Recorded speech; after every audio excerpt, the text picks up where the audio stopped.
forest products are all around us. Apart from all those products, forest is very important for climate regulation. In Brazil, almost 70% of the evaporation that makes rain actually comes from the forest. Just the Amazon bombs to the atmosphere 20 billion tons of water every day. This is more than what the Amazon rivers, which is the largest river in the world, puts in the sea per day, which is 17 billion tons. If we have to boil water to get the same effect in evapotranspiration, we would need 6 months of the entire power generation capacity of the world. So it's a hell of a service for all of us. We have in the world about 4 billion hectares of forests. This is more or less China, US, Canada, and Brazil all together in terms of size, to have an idea. 3/4 of that are in the temperate zone, and just 1/4 is on the tropics. But there's 1/4, 1 billion hectares, holds most of the biodiversity, and very important, 50% of the living biomass, the carbon. Now, we used to have like 6 billion hectares of forest, 50% more than what we have 2,000 years ago. We actually lose 2 billion hectares in the last 2,000 years, but in the last 100 years, we lose half of that. That was when we shift from deforestation of temperate forests to deforestation of tropical forests. So think of this. In 100 years, we lose the same amount of forests in the tropics that we lose in 2,000 years in temperate forests. That's the speed of the destruction that we are having. Now, Brazil is an important piece of this puzzle. We have the second largest forest in the world, just after Russia. It makes 12% of all the world's forests are in Brazil.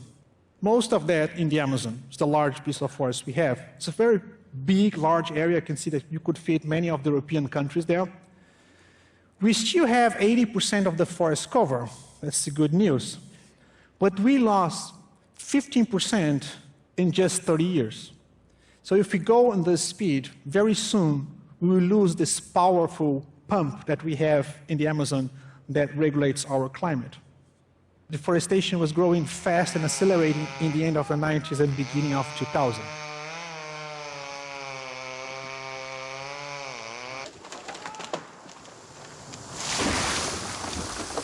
"27,000 square kilometers in 1 year. This is 2.7 million hectares. It's almost like half of Costa Rica. Now, we start to see results. So in the last 10 years, deforestation come down in Brazil 75%. This is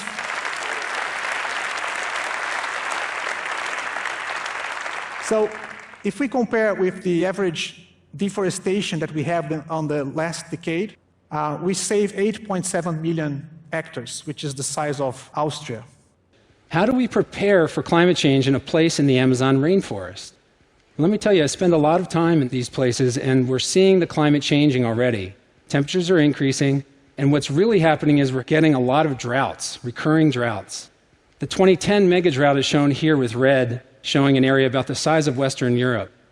The Amazon was so dry in 2010 that even the main stem of the Amazon River itself dried up partially, as you see in the photo in the lower portion of the slide.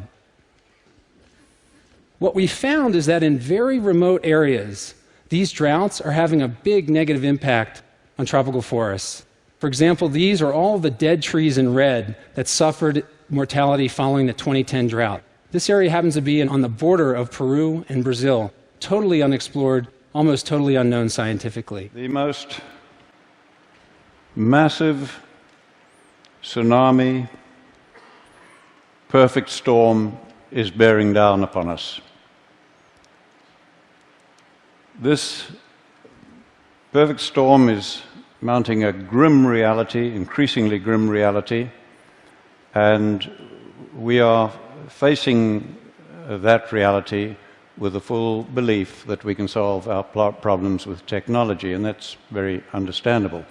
Now, this perfect storm that we are facing is the result of our rising population, rising towards 10 billion people, land that is turning to desert, and of course, climate change. Now, there's no question about it at all. We will only solve the problem of replacing fossil fuels with technology. But fossil fuels, carbon, coal and gas, are by no means the only thing that is causing climate change. Desertification is a fancy word for land that is turning to desert. And this happens only when we create too much bare ground. There's no other cause.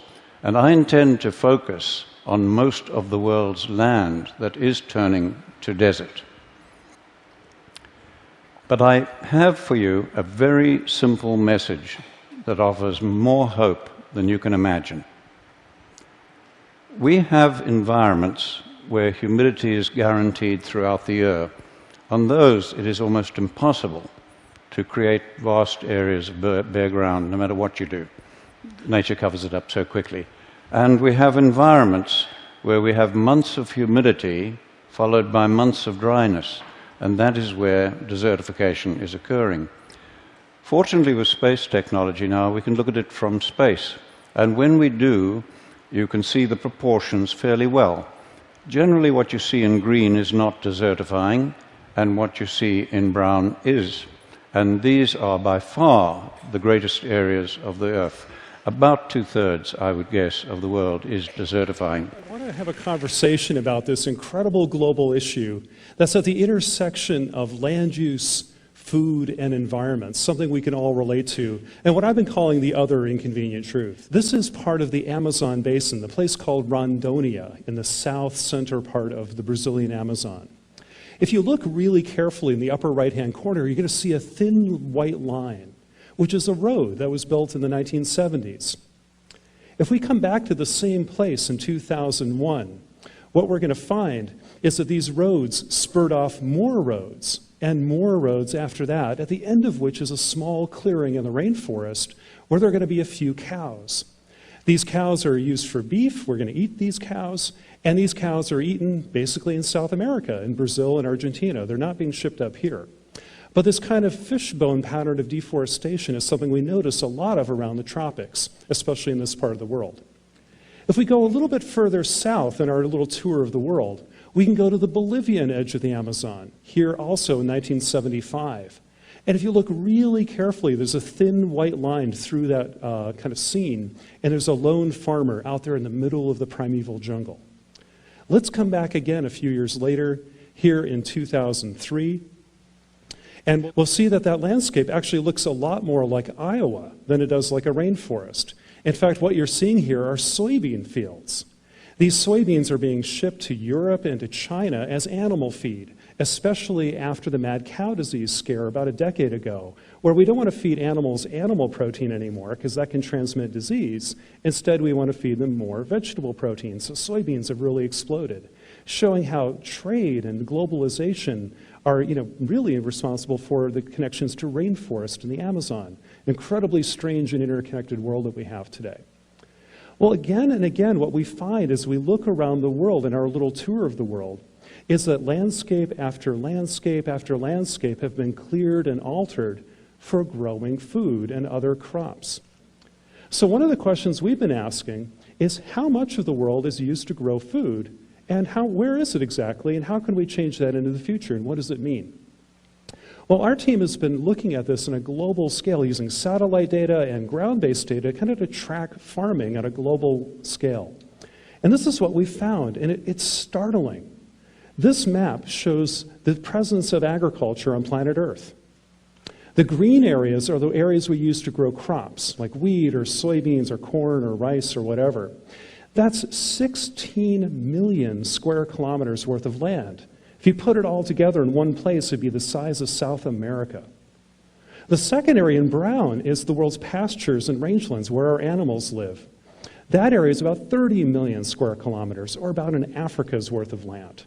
A huge amount of land, and it's the best land, of course, is what you see. What's left is like the middle of the Sahara Desert, or Siberia, or the middle of a rainforest. We're using a planet's worth of land already. If we look at this carefully, we find it's about 40% of the Earth's land surface is devoted to agriculture, and it's 60 times larger than all the areas we complain about, our suburban sprawl and our cities where we mostly live. Half of humanity lives in cities today, but its 60 times larger area is used to grow food. So this is an amazing kind of result, and it really shocked us when we looked at that. So we're using an enormous amount of land for agriculture, but also we're using a lot of water.